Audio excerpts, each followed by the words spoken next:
The SUV rocketed into the air like a slingshot-launched toy, its wheels spinning uselessly before it smashed sideways into the HOA's pristine flower display, sending petunias bursting in every direction. Karen's horrified shriek ripped through the cul-de-sac like a banshee's last wail, freezing the neighborhood as if time itself paused to savor this delicious slice of karma. Just 5 seconds earlier, she'd revved her engine with a haughty sneer, snapping, "You don't own this driveway, nerd boy." 5 seconds later, her fancy ride dangled at a crazy angle, looking like a misplaced Lego piece in a sandbox of sweet justice. Me? I just sipped my coffee, muttering to the breeze. I warned her. It all kicked off 3 weeks ago with some rogue tire marks and an uninvited SUV hogging my garage. I'm Jack Moresby, a mechanical systems designer, working from home on security and defense contracts. Basically, I crave my peace. I picked this house for its long driveway and detached garage, perfect for tinkering in quiet solitude, with my office window framing the driveway so I could watch the world go by without a care, unless I felt like jumping in. That peace shattered when Karen stormed in next door, a whirlwind of leopard print and entitlement. Within 24 hours, she was at my door, eyeing my freshly trimmed hedge with a straight face, asking if I planned to cut it more. I thought she was kidding. She wasn't. Then came the gripes. My garage lights too bright, the solder smell from my workshop, and my no-show at HOA meetings I didn't even know existed until she crowned herself the new president. Things boiled over when she started treating my driveway like her personal shortcut around the street loop. Which city of the United States are you watching from? Drop a comment and share with us if you have any confrontation with the HOA. We'll narrate your story on our channel. At first, I thought it was an accident. Maybe her GPS was buggy, but no. After the 3rd time, I saw her drive right through without slowing down. I walked out and waved. She rolled down her window, smiled, and said, "Hope you don't mind saves. Me, a minute or two." I stood there blinking as she drove off like I was some background character in her personal video game. I tried reasoning with her the next day, told her politely that the driveway was on my property and I didn't appreciate her using it without asking. She laughed like I had just told her she owed me rent for breathing air. "Oh, come on, it's just a slab of cement. You don't even use the front half. Besides, I'm the HOA president now. I could technically make it community access if I wanted." That set off alarms in my head. I wasn't one for conflict, but I also wasn't someone to be pushed around. I reviewed my property survey and confirmed the obvious: the driveway was fully deeded to me. No easement, no community clause. Still, I figured she'd come to her senses. Instead, I woke up the next morning to find a red sticker on my mailbox citing me for obstruction of community flow. Not signed by the city, not official, just a generic template with a fake HOA letterhead. I went over to her place and she opened the door before I even knocked, like she'd been waiting. "Oh, good. You got the notice. Maybe next time you'll cooperate." I told her flat out to stay off my property. Her smile evaporated. She leaned in close and whispered, "And what exactly are you going to do, Jack? Build a robot to chase me off?" That's when I made the decision. I was going to build something, not to chase her off, to stop her cold. See, I had access to prototype schematics from a past project involving retractable vehicle barriers, the kind used at embassies and research facilities. Silent went down invisible to most eyes, but capable of stopping a truck mid-charge. I never thought I'd install one on a suburban driveway, but here we were. That weekend, I faked a backyard barbecue to mask the sound of construction. My buddy Caleb came over to help pour the concrete and set the hydraulic supports beneath carefully designed pavement tiles. The mechanism was pressure sensitive, but also controllable by my phone. It had multiple settings: warning mode, delay lift, and emergency intercept. I left it on standby but added one final feature: a motion-activated camera linked to a timestamp log. 2 days later, she struck again. Karen blew through my driveway just as I was testing the camera feed. I watched in perfect HD as her SUV drifted a little just to make the turn more dramatic, then zoomed off like she owned the block. When I activated warning mode, a soft blue LED would now blink every time the sensor picked up her vehicle. She saw it on her next run and stopped halfway through, got out, walked right up to the tile area and tapped her foot like she was inspecting my property. She actually squatted and tried to lift one of the decorative stones with her manicured hands. When it didn't budge, she stood up, dusted herself off, and shouted, "This is harassment. You don't scare me, Jack." The next day, she did the unthinkable. She called 911 and claimed there was a medical emergency that required access through my driveway. I only found out because a fire truck showed up and asked me politely to open my gate. Of course I let them through, but guess who followed them in? Karen in her SUV, waving like a homecoming queen and holding what looked like a bag of groceries. I reported her misuse of emergency services that afternoon. Still, the HOA backed her. She rallied her allies, claimed I was building illegal obstructions, and spread rumors about me having paranoid delusions. They tried to call an emergency meeting to vote on a new easement clause. I wasn't invited, but I sent them a polite cease and desist letter along with my property survey map and a photo of the no trespassing sign I'd installed on the driveway fence post. When Karen tore that sign off the next morning and chucked it into my rose bushes, I activated emergency intercept mode. I knew she'd come back. People like her always return. They have to prove they're right, that their version of the world wins. And so when she came roaring up my drive at 700 a.m. on a Thursday in full speed, muttering something into her Bluetooth headset about filing harassment charges and turning my garage into a community gym, the hydraulic plate snapped upward. Her front tires hit it like a ramp. The force launched her vehicle just enough to get airborne, tilt sideways, and land in a comedic thud across her own HOA-maintained flower bed. Her screams were instant and unfiltered. The neighborhood emerged from doorways like curious meerkats, and phones came out before the dust had even settled. I didn't say a word, just walked to the edge of my porch and sipped my coffee as she stumbled out of her SUV, mascara running and fury unleashed. It was all recorded.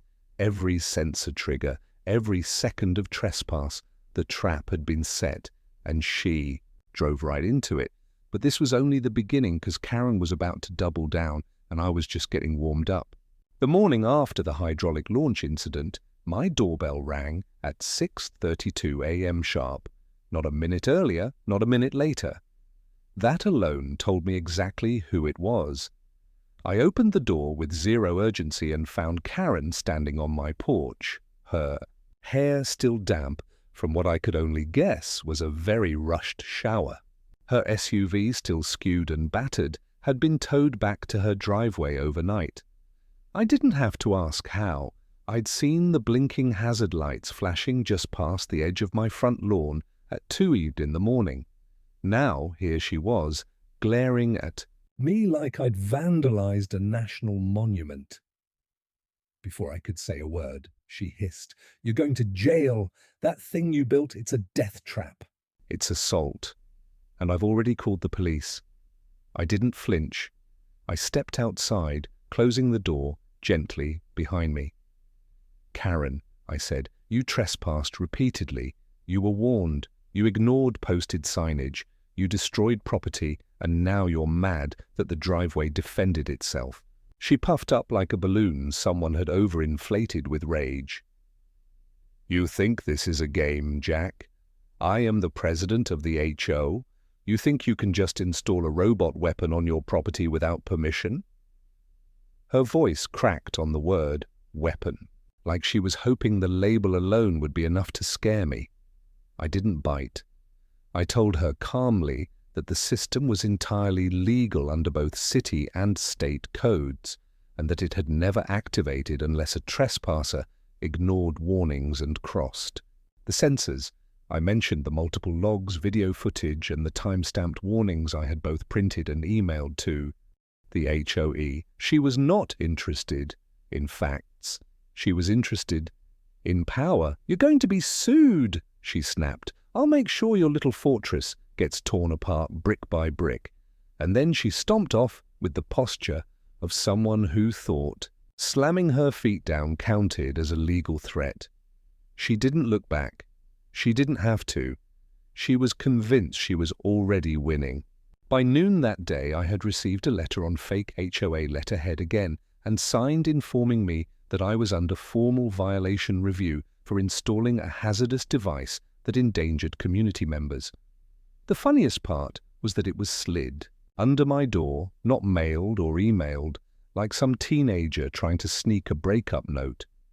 Attached was a grainy photo of Karen's SUV Madare with the caption, "Evidence of malicious obstruction." I laughed. The irony was thick enough to swim in. My camera had caught the exact same moment except in 4K and with audio.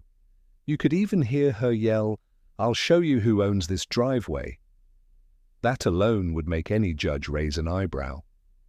Still, I wasn't about to let this spiral without proper structure.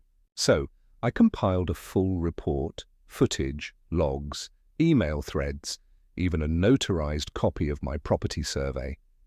Then I reached out to an attorney I'd worked with during a product liability case years ago. His name was Greg Turley, a blunt, no-nonsense guy who knew HOA manipulation when he saw it. After looking through my materials, he gave me one sentence: "Jack, if they come at you, we'll countersue so hard they'll forget how to spell property line." I liked Greg. The next day was the emergency HOA meeting Karen had somehow scheduled without notifying half the residents, including me. But I found out through a neighbor who'd seen a mention on the community Facebook page. That was her style. Build her army in whispers and stage her power moves when no one had time to prepare. I decided to attend anyway, not to argue, just to observe. The meeting was held at the community clubhouse, a beige stucco building that smelled like folding chairs and mild mildew. Karen was already standing near the podium with a smug smile, flanked by 3 of her loyal board members, all of whom looked like they'd rather be anywhere else. The moment I walked in, the room shifted. Conversations paused. Karen's smile twitched like she hadn't expected me to show up. "Jack Moresby," she said, her voice artificially sweet. "So glad you could join us. Today we'll be discussing dangerous modifications to personal property that violate safety standard." I sat down in the back row without responding. For the next 20 minutes, she ran through a carefully crafted presentation. Photos of her SUV, dramatic quotes pulled from the HOA rulebook, most taken wildly out of context, and then a clip of the hydraulic gate activating, cropped and looped to make it look like a weaponized booby trap. She was good, I had to admit, but she was also sloppy. She skipped over dates, omitted the sign warnings, and conveniently forgot to mention that she had ignored repeated notices not to trespass. When she finished, she turned to the board and said, "I propose we vote to demand removal of the system and fine Mr. Moresby for endangerment and community disruption." Before anyone could speak, I raised my hand. Karen's smile faded again. I said nothing, just walked to the front of the room, pulled a small USB from my pocket, and plugged it into the projector. What followed was a compilation I'd prepared the night before. Unedited, time-stamped footage of every trespass Karen had made. Every warning, every ignored sign, her yelling, her mockery, the 911 stunt, the moment she ripped down my no trespassing sign, and finally the infamous SUV launch, this time complete with her yelling just before impact. By the end, The room was silent. The kind of silence that only occurs when people realize they've been backing the wrong horse. Karen tried to speak, but it was over. One board member quietly stood and said, "Maybe we should delay the vote until we gather more information." Another cleared his throat and added, "We didn't realize the full context." I looked at Karen. She looked back like she wanted to leap across the table and scratch my face off. She didn't say another word. The meeting ended in awkward shuffling and weak apologies. Outside, one of the residents clapped me on the back and whispered, "That video needs to be on YouTube." That night, I uploaded the footage anonymously to a popular subreddit, R Entitled People. Titled it, "HOA President Trespasses Repeatedly, Then Gets Launched by Hidden Hydraulic Barrier." It exploded. Within 12 hours, it hit the front page. By the next day, reaction videos were everywhere. Streamers laughing, legal analysts dissecting the footage, and even an engineer breaking down my mechanism and calling it a thing of beauty. I didn't speak publicly. I didn't need to. The footage did all the talking. Karen tried to fight back, filed a report with the local police claiming I'd built a military assault machine, but the officer assigned to the case came to my door, watched the footage, and left, shaking his head. Said it was the most satisfying case of justified force he'd seen all year. The department filed no charges. Instead, they opened an inquiry into Karen's misuse of emergency calls and the fake notices she'd distributed on non-HOA letterhead. Things started to unravel for her after that. Rumors spread fast in our neighborhood, and Karen was the epicenter of a Category 5 gossip hurricane. By the end of the week, 2 of her board allies resigned. Another neighbor told me quietly that several members were planning to call for her removal. It was happening faster than I expected, but Karen wasn't done. Not yet. She was cornered. Yes. Exposed, humiliated, and rapidly losing allies, but she still had one trick left, a legal one that would try to turn everything around and drag me into a courtroom. I could see it in her eyes the last time we crossed paths. This wasn't just about driveways anymore. It was about revenge. She was going to fight dirty, and I was ready for it. 3 days after the viral explosion, I got serve. A neatly dressed process server rang my bell with the kind of tight-lipped smile that said he'd done this 100 times. He handed me a thick manila envelope and said with dry professionalism, "You've been named in a civil suit by Karen R. Mansfield on behalf of the Willow Creek Homeowners Association." Then he turned and walked off without another word. I already knew what this was about, but I sat down at my kitchen table, opened the packet, and let the pages confirm everything. Karen was suing me for property damage, emotional distress, reckless endangerment, and something laughable called driveway weaponization. She had even itemized the damage to her SUV down to the cost of a lost air freshener. It was absurd, but it was also real. I could no longer treat this like some neighborhood drama with a few viral laughs. Karen had pulled me into a courtroom battle where she'd twist reality, quote, irrelevant laws, and cry crocodile tears if she had to. But I wasn't worried. I had Greg, my attorney, who read through the documents that afternoon and said, "I've seen nastier lawsuits from raccoons in abandoned apartments." Still, we knew that lawsuits didn't hinge on what was right.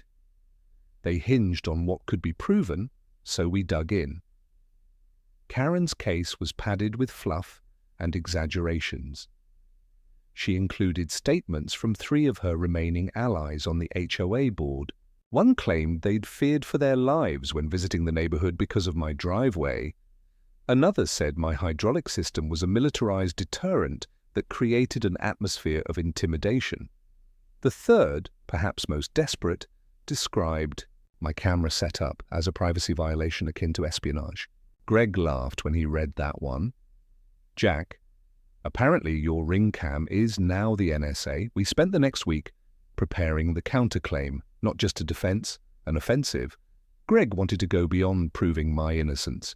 He wanted to drag the HOA's dirty laundry into the open, especially Karen's misuse of power, fabricated notices, and manipulation of public safety systems. And more importantly, he wanted to prove that Karen had personally damaged my property multiple times and used her HOA position as a weapon. Meanwhile, the neighborhood was buzzing. People stopped me while I checked the mail, gave thumbs-ups from driveways, even dropped off homemade cookies. Turns out Karen had made a lot of enemies over the years, and people were finally seeing her for who she really was. I didn't say much, just nodded and thanked them. But quietly, I was gathering statements. Neighbors who had seen her speeding, through the community who received fake violations, or who had felt bullied into voting her way. Every one of those statements went into a file that Greg labeled ammo. Then came the day of the court appearance. It wasn't a full trial, just a preliminary hearing to present both sides and determine if the case had merit. But Karen showed up like she was the star of a legal drama. She wore an expensive-looking navy suit and arrived with a lawyer who looked just as smug as she did. She didn't glance my way once, but I caught her muttering to her attorney with a sour smirk as they looked over at me. I just sat back and waited. The judge, a calm older woman with tired eyes, opened the session. Karen's attorney began with a flowery speech about community trust, safety, and the so-called terror my booby-trapped driveway had instilled in innocent residents. He called it reckless and vindictive. He described Karen as a woman just trying to serve her community who was now the victim of high-tech vigilantism. Then he played the edited version of the security footage, carefully trimmed to remove her trespassing and threats, showing only the launch and her screaming afterward. Then Greg stood. He didn't raise his voice or use fancy language. He simply asked the judge if he could play the unedited footage. When the judge nodded, Greg wheeled over a monitor and hit play. Karen's smirk vanished the moment her own voice filled the courtroom loud and clear, saying things like, "You don't own this road and I'll drive where I please." Then came the clips of her destroying the sign, laughing at my warnings, and most damning of all, using the phrase, "Maybe I'll just file a fake emergency to get through again." The judge didn't react much, but I noticed the tiniest shift in her brow. Greg then laid out the legal ownership of the property, the warnings sent, and a full explanation of how the hydraulic system worked, activated only in violation of a boundary and designed for safety. He even referenced existing laws on defensive, deterrence on private property. Karen's lawyer tried to object, saying it was excessive, but the judge overruled him. At the end of the hearing, the judge asked one simple question. Did the HOA ever pass a formal vote legally registered to grant itself access to Mr. Moresby's property? Karen's lawyer stammered. Karen blurted out, "Well, we didn't need to vote. I'm the president." That was the final nail. The judge called a recess and 15 minutes later returned with her decision. The court dismissed Karen's claim due to lack of evidence, established that the hydraulic system was lawful, and scheduled a separate hearing for my countersuit against both Karen and the HOA for defamation and property interference. Karen stood there stunned, her mouth opened slightly like a puppet waiting for a string pull. Her lawyer whispered something to her, but she didn't move. She didn't even blink as I walked past her on the way out. Greg patted my shoulder and said, "Get ready, 'cause the fun's about to start." This is where we flipped the story. Over the next 2 weeks, Greg filed official discovery motions that pried open the guts of the HOA's inner workings. What we found was a treasure trove of dysfunction. Karen had misallocated funds approved non-existent repairs, and repeatedly forged signatures to pass her own motions. Her private messages recovered by subpoena showed a pattern of harassment and manipulation. She called one neighbor a prune-faced slug and referred to me as the garage goblin. She even joked about finding a way to remove me from the neighborhood entirely. We compiled every document, every screenshot, and every witness willing to testify. At the same time, the subreddit continued to explode with theories, memes, and support. One guy even animated the SUV launch like a video game cutscene. I didn't interact with any of it directly, but it gave me a strange sense of satisfaction. What had started as a petty driveway feud was now a public story of entitlement unraveling in real time. Karen responded by doubling down. She sent an open letter to the neighborhood accusing me of weaponizing the internet against her. She framed herself as a community servant under siege, but nobody bought it.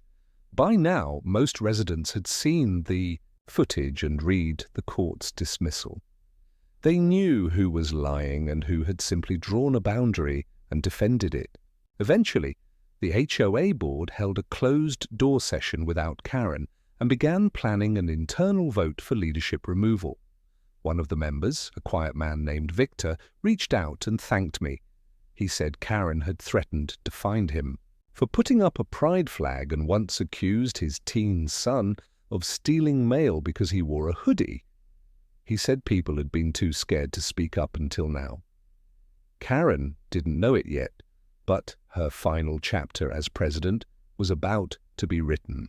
Without her, while she prepared to appeal the court's dismissal, the neighborhood was preparing to throw her out.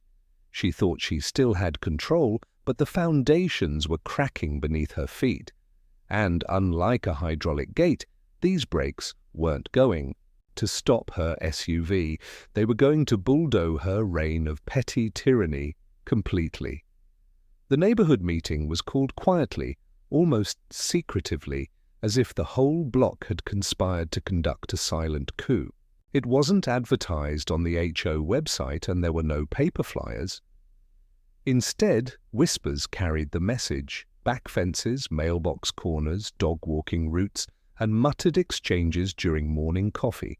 The once silent victims of Karen's talk, HOA rule had found their voice, and that voice was saying enough.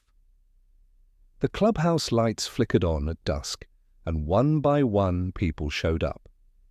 Not for potluck or bingo, but for the reckoning that had been brewing since the first time Karen slapped.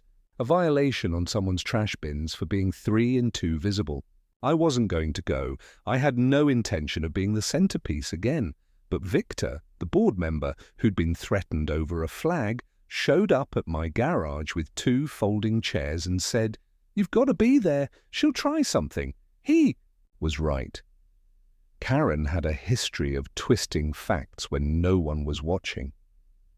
If this was the end game, I wanted to see it with my own eyes. When I arrived, the clubhouse was already half full. The air buzzed with quiet conversation. People looked around like they couldn't believe they were all here, all in agreement, all done with being steamrolled. Karen stood at the front, acting like nothing had changed. She wore a tight red blazer and a look of rehearsed confidence.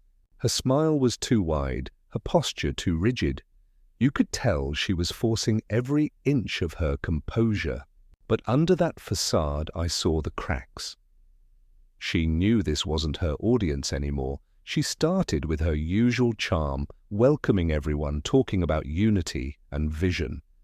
Then she pivoted into what she called the recent driveway incident, making herself sound like a misunderstood hero caught in the gears of a technological mishap.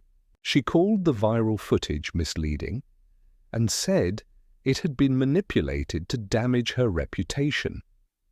She gestured vaguely toward me, but didn't name me as if I was Voldemort, and uttering my name would seal her fate. Then Victor stood up. No one had asked him to. He just rose from his chair and turned to the room.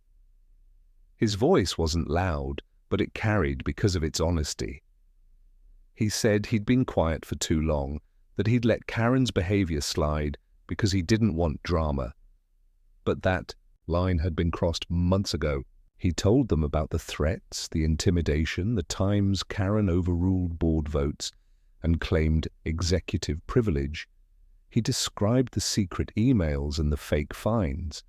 And then he said something that stuck with everyone. This isn't about a driveway anymore. It's about dignity. It's about the kind of place we want this to be. One by one, others stood. Some told stories. A retiree talked about being fined for feeding bird. A single mother said Karen threatened to call CPS when her kids chocked on the sidewalk. A man from 2 streets overshared how Karen accused him of running an unlicensed business just because he sold woodcrafts from his garage. The stories tumbled out like floodwaters behind a broken dam. All of them painted the same picture. Power abused, rules bent, fear imposed. Karen tried to respond. She held up her hands, said this was all a misunderstanding, that she had only ever acted in the interest of the community. She brought up bylaws and procedures, tried to read from a printed manual, but no one was listening anymore.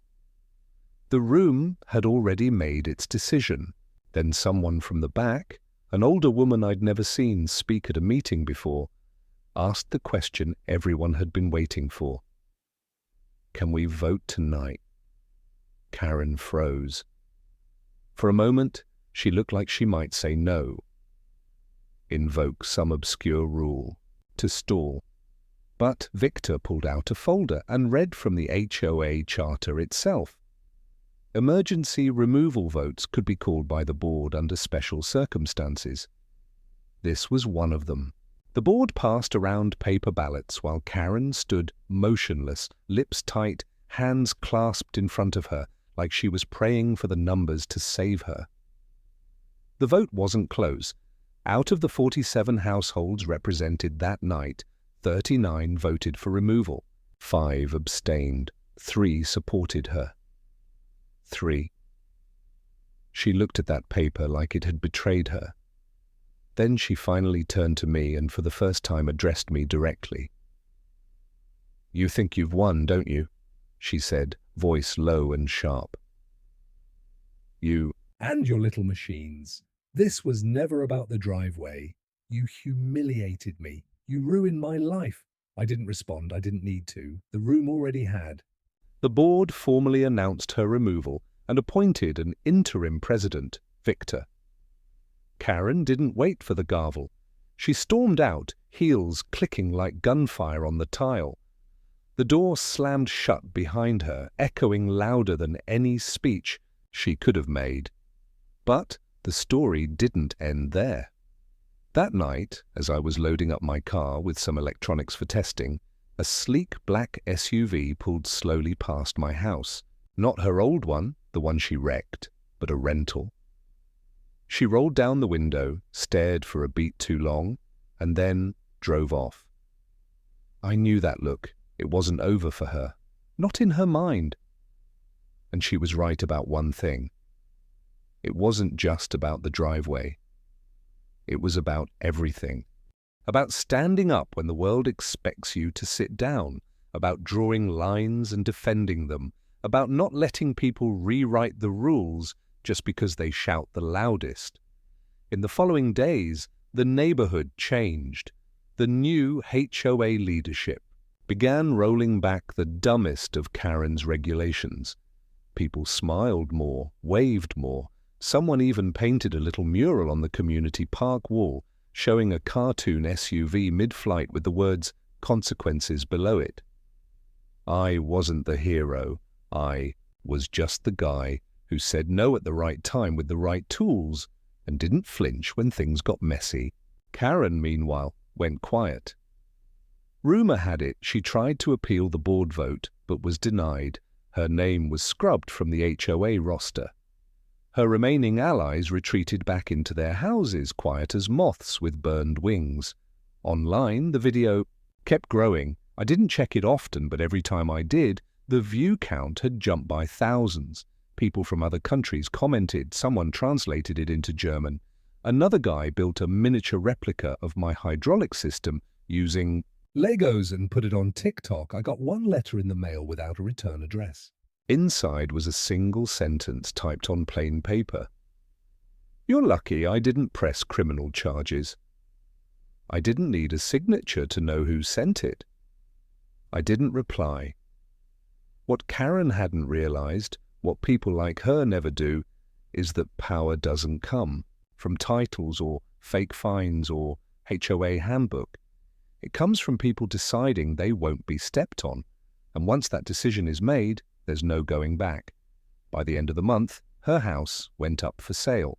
The listing agent tried to talk it up as a quiet suburban dream, conveniently omitting the part where its former owner had been launched into internet infamy. I watched from my driveway the day the moving truck came. Karen didn't look at me. She didn't wave. She just got in the passenger seat of the rental car and left.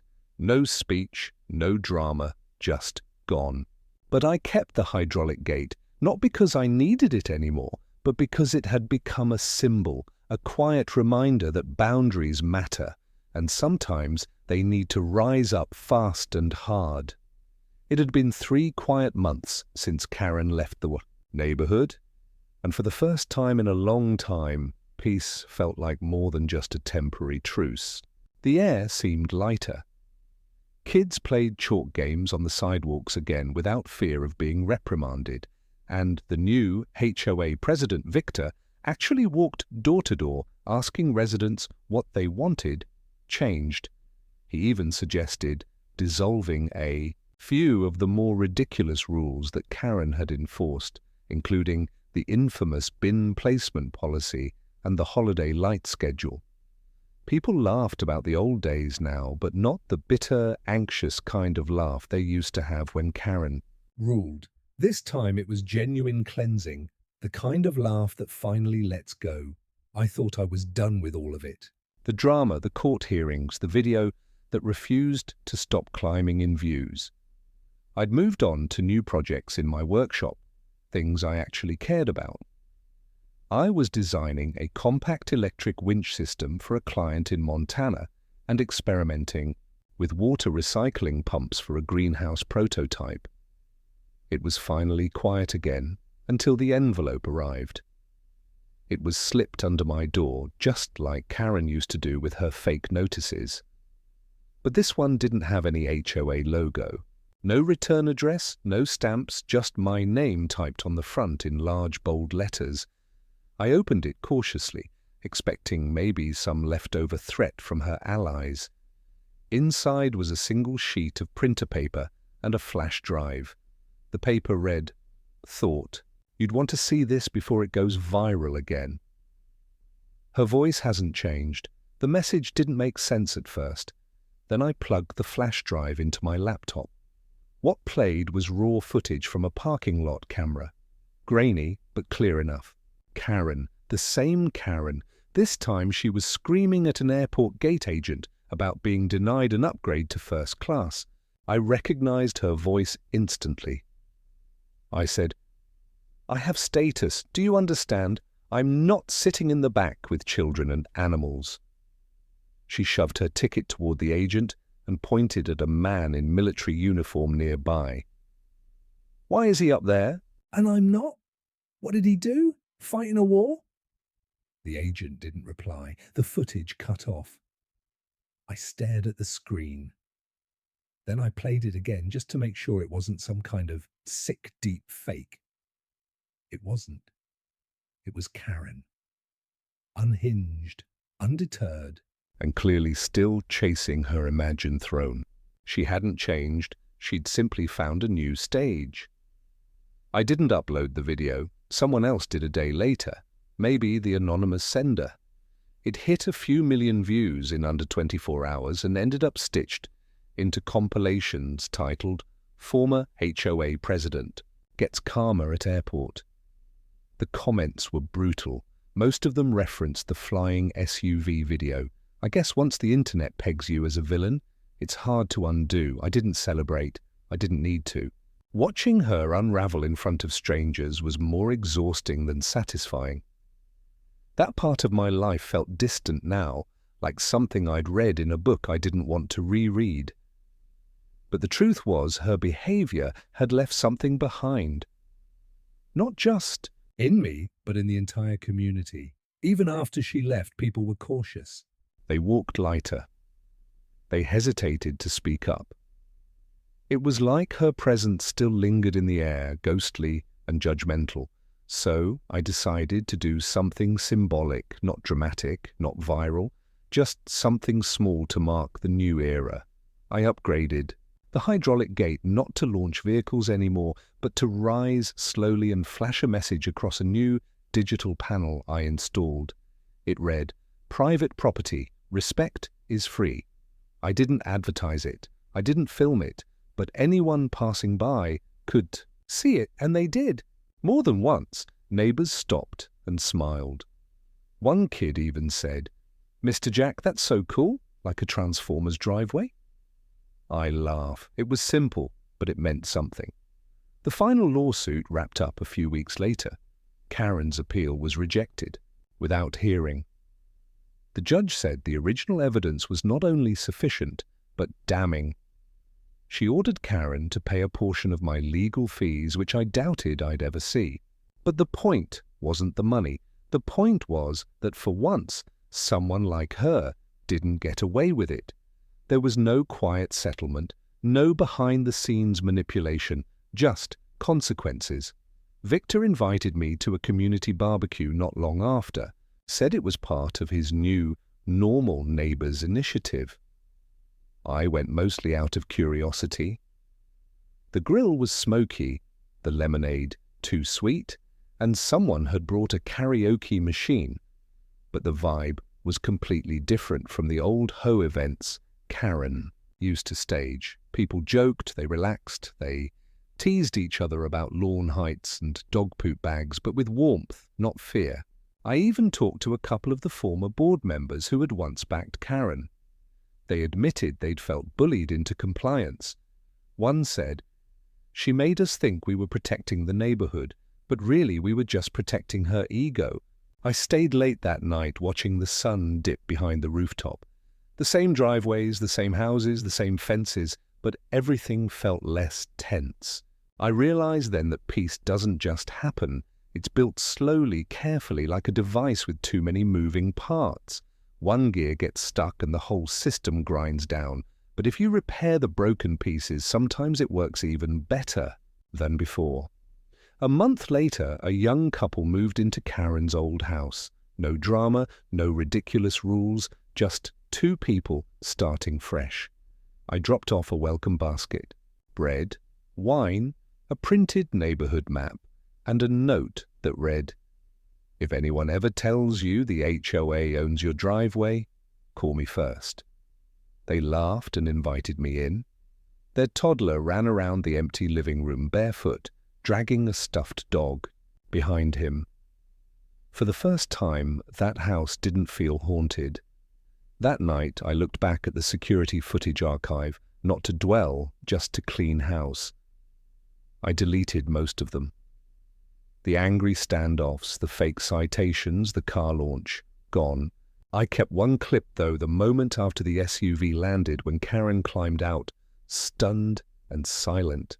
I didn't keep it because it was funny. I kept it because it reminded me how far things had come. That clip was the turning point, not just for her, but for all of us. I never saw Karen again. She vanished like a storm that had blown through and lost its strength. But sometimes, late at night, when the wind hits the trees just right, I imagine her somewhere far away, glaring at another driveway, still believing the world owes her the fast lane. I hope maybe she learned something, but if not, that's okay. Because I did, and as for the hydraulic gate, it still works flawlessly, but it hasn't had to rise and weak. That's the best kind of victory, the kind that never has to flex again. It just exists quietly powerful, ready only if absolutely necessary. The rail win isn't the launch or the video views, it's the stillness that follows, the calm, the clear message that boundaries matter and respect is the only key that opens every gate.